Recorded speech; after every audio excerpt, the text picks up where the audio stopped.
In the aftermath of the 2010 UK general election, an unusually inconclusive victory by the Conservative Party caused the requirement that they enter coalition with the Liberal Democrat Party in order to form a majority in Parliament. During these coalition talks, in order to assure their support, the Conservatives conceded to allow a referendum on switching to the AV voting system, a major victory for the Liberal Democrats, as it had been one of their main policies. In return, they gave up a few of their minor, distinct economic policies. However, when it came time to pass a Conservative policy of increasing tuition fees, in opposition to the Liberal Democrat Manifesto pledge, but as per the coalition agreement, they had to pass it. Both during and in the aftermath of this decision, there were mass demonstrations and public decrying of the Liberal Democrats for their betrayal. How could this happen for such a minor policy? After all, they did get a major victory in the form of their referendum on changing the voting system. Well, in this case, and many more in every election in a representative democracy, their policies most valued by the representatives themselves are not in line with the reasons that their voters elected them. As a result, support for the Liberal Democrats has still not recovered at time of writing. More broadly, in party-based systems, parties tend to dominate the debate, so that instead of electing a representative to a constituency, one elects a representative of a party. As such, they include a whole host of policies on many different areas, often to appeal to different segments and voting blocks. Put together, these blocks will constitute a coalition which will hopefully carry the party to power.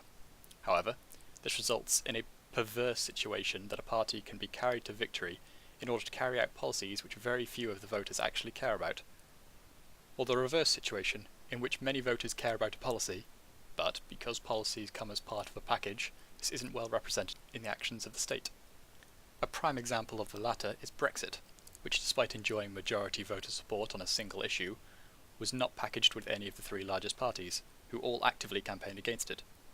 Another tragic example is that of immigration, increases to which have never been popular, but have regardless been either an extremely low priority to tackle, or actively supported by all three major parties. In the case of the former, the most recent general election is a fairly good example, as according to the polls conducted shortly prior to the election, despite being the party with the smaller number of people considering that their policies were poorly thought out, and the greater number of people that thought their policies were well thought out, Labour lost the election. Instituting the so-called dementia tax and a potential legalising of fox hunting were two of the most high-profile policies proposed by the Conservatives, both rejected by a majority of voters. Yet they won, and so were given a mandate to carry out these policies. That they dropped these pledges is of dubious comfort, however, as it is itself a betrayal in some sense of what the voters voted for, even if it was begrudgingly. In some sense, this only serves to illustrate how loose the connection is between voting and the direction of policy.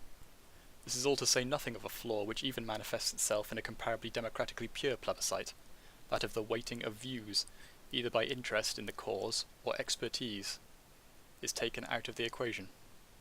Returning to Brexit, many on the Remain side have argued since that because they are on average younger than the Leave voters, that their vote should count for more, or even be the only ones that count, as they have to live with the consequences for longer. So too have they accused Leave voters of being less educated on the issue, with the implication that this should count for something in how the decision is made. Democracy as we understand it, egalitarian democracy let's say, does not take account of these factors. Even systems which deny the vote to citizens below a certain material threshold do not do much more to take account of these factors. Many polls fall afoul of the same issue also, by treating many of these issues as binary, when in fact there are degrees of commitment to such positions. As an example, on the issue of same-sex marriage, there is likely to be a great deal of difference between a hardline religious adherent and someone who simply does not want to change the definition of marriage from what they have always known it to be. These two positions will count equally, but clearly one is much more easily convinced than the other, and would place the item much lower on their list of priorities in deciding on the recipient of their vote. So too, theoretically, would the former be more willing to sacrifice to see same-sex marriage rejected. Let us compare this to the philosophical implications in the running of a market. A just economy must distribute scarce resources in a way that is as compatible with the desires of the population as possible, or the will of the people, one could say. While this could be done through simple voting, and the majority determines the good received by all, this does little to satisfy the overall desires of the populace.